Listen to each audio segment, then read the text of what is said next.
Hi, I'm Paul Gerard. We're at Oral Wellness Center, and what we're going to do today is we're going to talk about safety in your yoga classes, how to improve it, how to make it better for your students, and how to improve the quality of our classes with safety in mind. Many times we think in terms of making comparisons. We say in yoga, you shouldn't make comparisons, and you should treat everything without judgment. But to be honest, that is what we want to do, but we can't run our classes without making, as a teacher, you can't make your classes safe by not comparing. And you have to go by past case scenarios, things that you've learned from your own experience. And there are many different ways of looking at the safety in a yoga class, the safety level of our classes, and then taking what we've learned and combining it with what you may learn in the course or what you may read into after this course. So let's come back to how safe is yoga. On one end of the spectrum, you have somebody who believes everything is safe in yoga, no problems. We can have hybrid yoga classes, and I've done that myself. Yoga on a ball, okay? You have aerial yoga, paddleboard yoga, you have boot camp yoga, you have all these different things. And I'm not blaming the style. That's one thing, firstly, I want to make you aware of. But I want to make you aware of risk factors go up when we start doing yoga out on a surfboard or a paddleboard. Because we now have to make sure that everybody can swim. We have to make sure what's in the water. We have to make sure that a big storm isn't going to happen suddenly. These are all silly ideas, I realize, from someone's point of view, but on another end of it, there's a risk factor. And then you have someone who turns around and writes articles for sensationalism and may say yoga can result in death, a heart attack, or a stroke. And you say, especially if you're a person who has no yoga experience at all, where in the world do I draw up all these facts and formulate the truth? Well, the fact is, under the right circumstances, it might be possible to die in a yoga class. It might not have anything to do with the yoga class itself, but it's possible for someone to pass away in our yoga class. They pass away at home, they pass away watching television, so why not in one of our classes? Anything's possible. The other thing is about strokes. How do I know, for example, when someone goes into an inversion, if they have an aneurysm? How do I know who has problems with high blood pressure? Who should be in a hot yoga class? Who should not be? I'm not talking here about death every time. I'm talking possible problems. Heat stroke is one of them. Also, if someone's on high blood pressure medication, we have to deal with their potassium level dropping from their meds. And then we take that person and throw them in the hot yoga class. I'm not so sure that's a safe formula. Okay, as a matter of fact, it might seem somewhat risky. So, there are a number of issues with putting the wrong type of student in the wrong type of class. There are also some incidental issues of, for example, I had an uncle who passed away. He was driving a car. He had a heart attack right at the wheel. Luckily, no one else was in the car with him. I'm sure he didn't plan it that way, and strangely, no one ever blamed the car for his heart attack. But I can tell you one thing, if somebody had a heart attack in a yoga class, that would be all over the front pages of every newspaper, because now the activity that is considered 100% safe by some people, we can come along and now shatter that kind of a vision. Okay, so let's compare yoga to any activity. I'll start with walking. If I walk in a park, and this is just a regular park and cars are allowed to go around the same way, I can be hit by a car. I can be bitten by a dog, and there are any number of situations. I can slip and fall on the ice. So it depends on the time of year, it depends on a number of factors. Some people will say, well, you know, walking is very safe. Is it? Because you get out of your car and you walk to the supermarket and you have to go by drivers in the parking lot in cars. The problem is, are they watching you?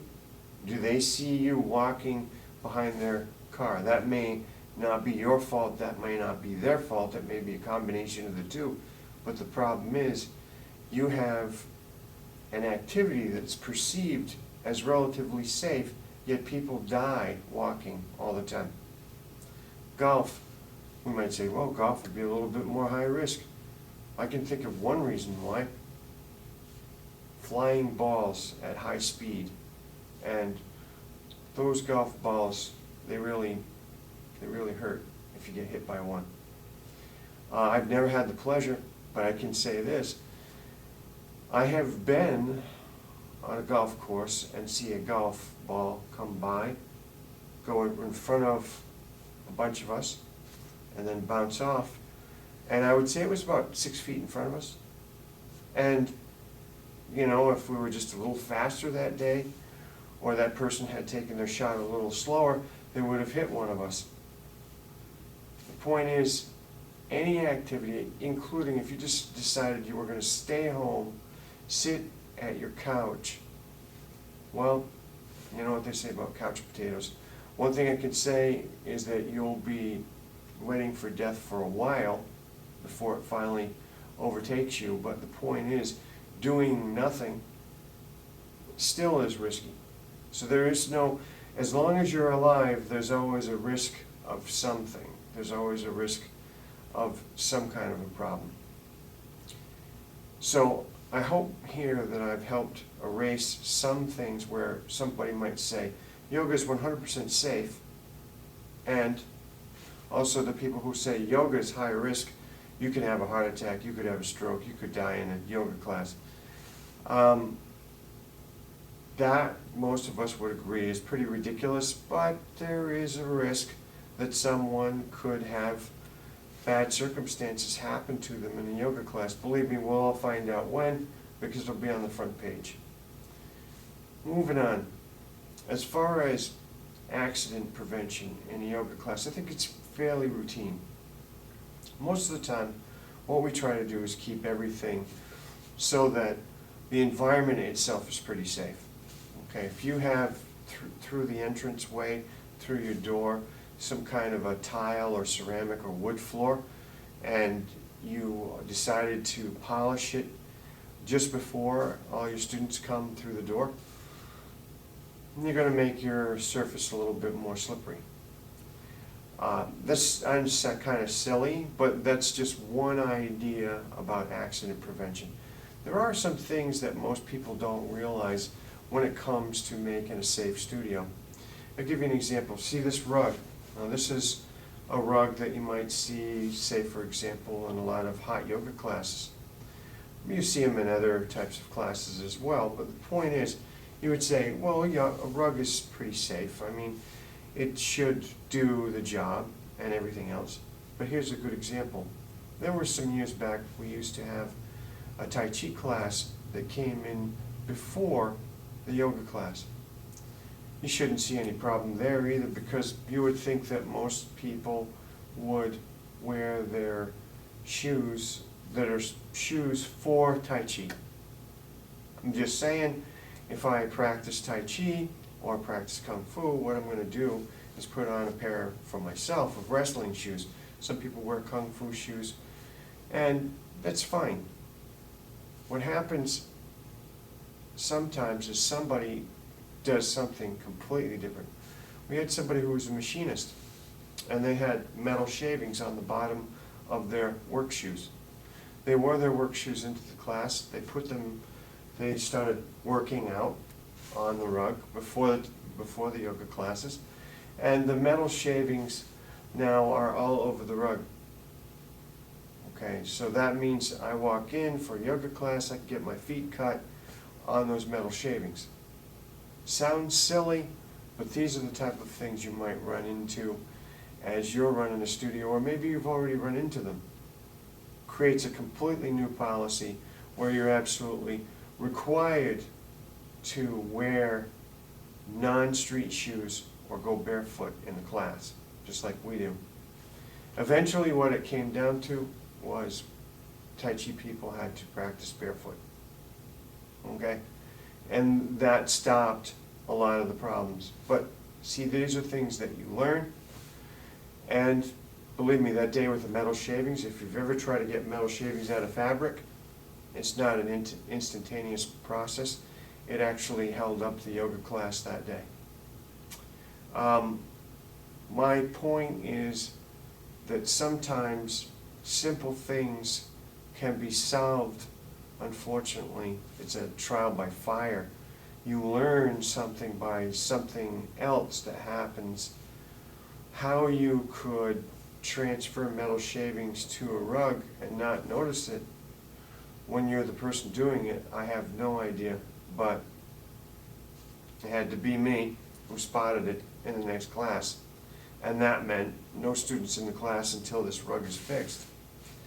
Then we go on to another thing, which is a matter of ego and a matter of the way that we think and view certain things. Props, for example. Sometimes accident prevention, if we stop and we think about what is involved in having a process where the protocol in the studio is developed in a proactive mode. We're not waiting for things to happen. What we're doing is we're actually going to try to prevent something ahead of time. I have a student who's extraordinarily stiff, and they come into class. Now they may be fit in many other ways. They may have cardiovascular fitness. They may have all these things going for them, but what happens is through one reason or another, their flexibility is off. A good example of that is I've run into some people who specialized in certain sports at the semi-pro or pro level. And what happened was they didn't have the flexibility you would have thought they would have had being a professional athlete. And by that, I mean they were really stiff in the hips. Now, as an example, just one thing, if you're stiff in the hips, the back, depending on exactly what we're thinking of as far as an asana to practice, maybe a block, a small stool, a chair, anything helps. But nobody wants to use it because, for example, the teacher never uses it. The teacher is an expert. That's when I say to all of us, we should show, if we show a posture, for example, you want to show half moon. You could show half moon using a wall, using a chair in a wall. If you don't have that around, you can at least use a block. Okay? So you can show different ways to modify it and make it safe for everyone in the class. At the same time, the person who wants to show off or the person who wants to be challenged, we have another method for them. They could do, for example, half moon with no arms, as long as they're not falling down. This is somebody who's very adept, and what has happened is maybe They feel like they should be challenged every time to their maximum ability. And so what they've decided is they want the most advanced variation of half moon. Fine. Let's do half moon, no arms. And if you think that's not a challenge, let's do half moon with opposite hand reaching for opposite leg. Still, no arms touching the ground.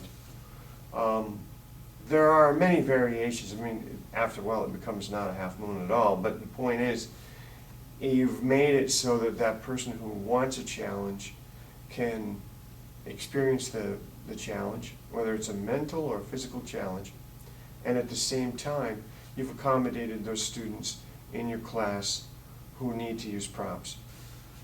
Another thing, student placement.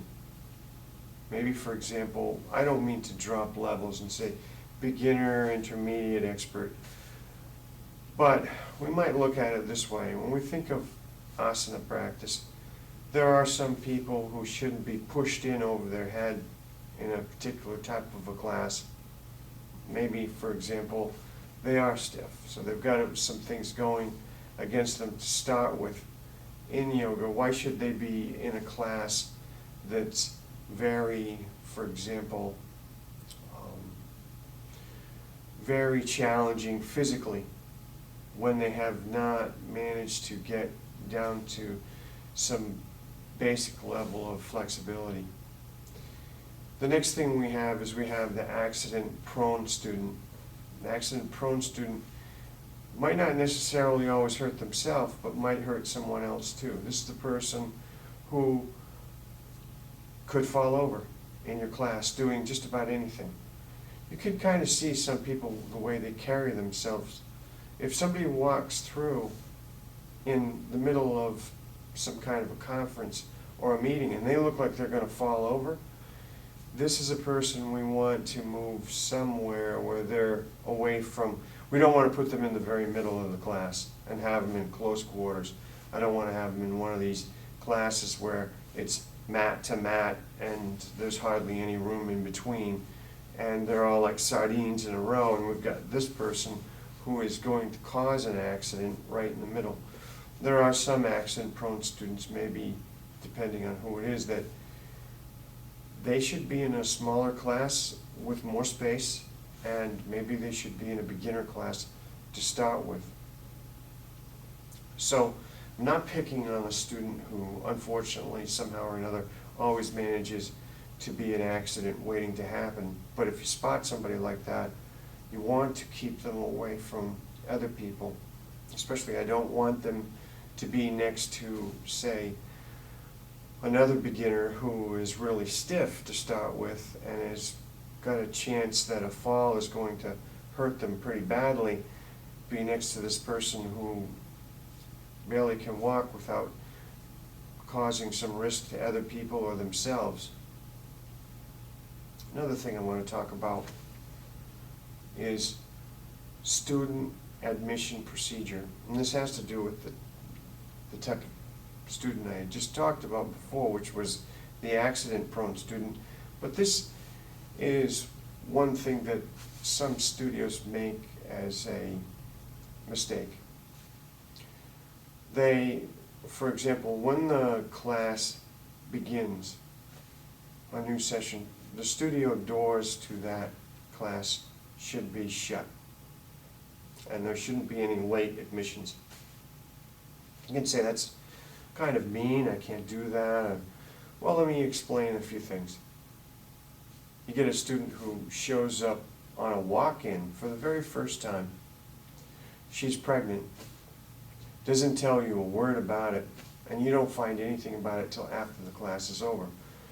So you were actually teaching a prenatal class to somebody, say, for example, in trimester 1, and had no idea.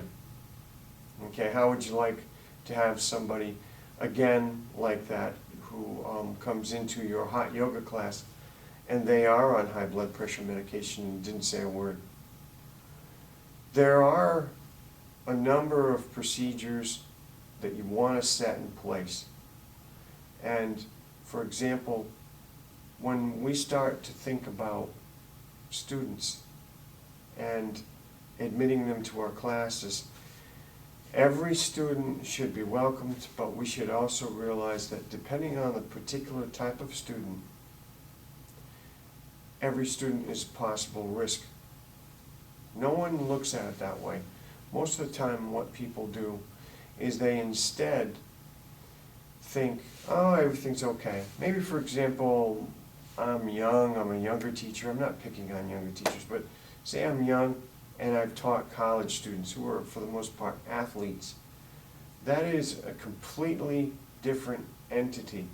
Everyone, for the most part, should be fit, especially from 18 to 22 years old. You might think that everyone in your classes are fit, and that's not always so either. But now you go out into the real world and you start to realize that this one has a blood pressure problem, this one has a back problem, this one has a heart problem, this one is on blood thinners, this one is pregnant.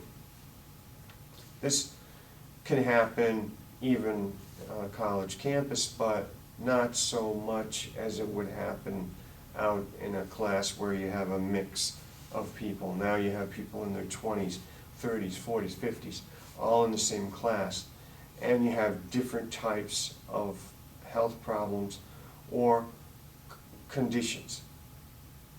So one example is establish a no late arrival policy. Okay?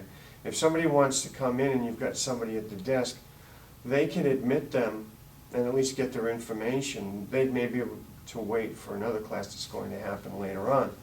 But what's the use of taking anyone into your class 10 minutes late? If you're working some kind of a physical class, you may have done a warm-up session already. So they're going to come into the class cold, and now they've skipped the warm-up. So you can see what I'm saying. There's one of those things where students have to be respectful of the time the class starts, just like they are when they show up to work, just like they are when they show up to a class, say for night school or for college. They still have to show up at a certain time. We don't know of many sporting events or anything else where kickoff time has been changed today because the quarterback or whatever has decided to show up 15-20 minutes late. So you can all just wait. We'll hold it all back and we'll show you commercials for the next 20 minutes, or we'll talk about some other event while we're waiting for somebody to show up. That's not happening, and it shouldn't be happening in your studio. If you're making exceptions, just be aware you might be a very nice person, you might be doing what you consider is really good from your heart, and I can really understand that, but the problem is, if somebody has a problem, a medical problem, and they want to sue somebody, it's going to be you. Okay? It's just, that's the way the world works nowadays. And it's not just any particular country. I've started to notice this is becoming an international problem. So that's some things to consider. Pregnant students in and of themselves, when we talk about that, they actually should be in a prenatal class, prenatal yoga class for pregnant students. They should not be thrown in the regular classes. If they don't like it, I'm just going to say maybe you should refer them to another school. And if that other school teaches pregnant students in the middle of their classes and takes them through all kinds of who knows what as far as their safety procedures go, that's up to that student. But if that student wants to take risks, it's as simple as this. She is taking a risk for two. Okay? If you're involved and you say, oh, it's okay, I've known you for years, you can come in, then she's taking a risk for three. Because if anything goes wrong, who's at fault? Well, it's poor judgment on everyone's side, but, in the end, you might be the one with the insurance policy, so let's go after you. Again, it's one of those things where, I hate to say it, but you have to think in terms of liability. If your students feel bad about that or take that as an issue, it's because, well, firstly, they're not liable for anything. They can come in, ignore all the rules, ignore their doctors, ignore everything, and just pass the buck as far as taking charge of their own health. It's time with teachers for us to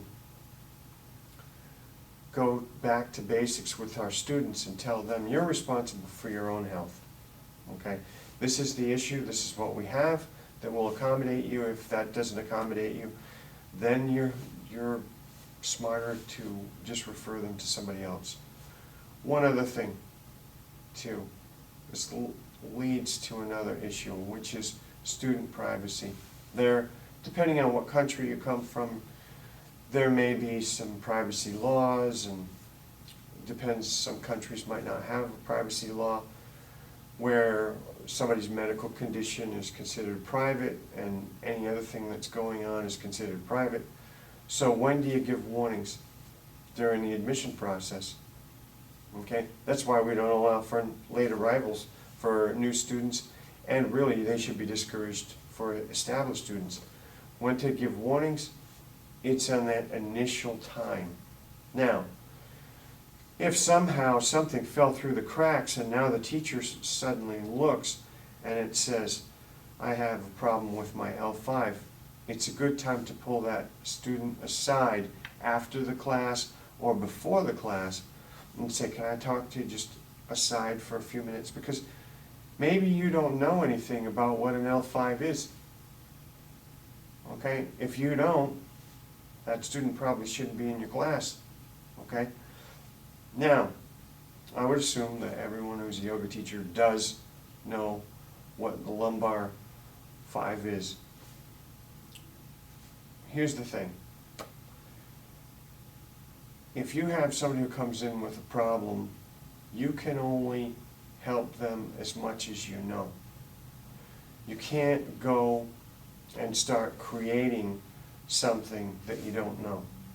So if somebody comes in and they say, I have this, that, or the other, and you say, geez, never heard of that one before, then what you have to do is get a hold of another staff member or talk with each other or talk to the student, ask them to explain to you what is wrong, and maybe you can work something out, but student should be placed in a class that's safe for them, not in a class where they're over their head. So that's one of those things where sometimes we don't have all the answers, and that's why we refer students to other schools. That happens.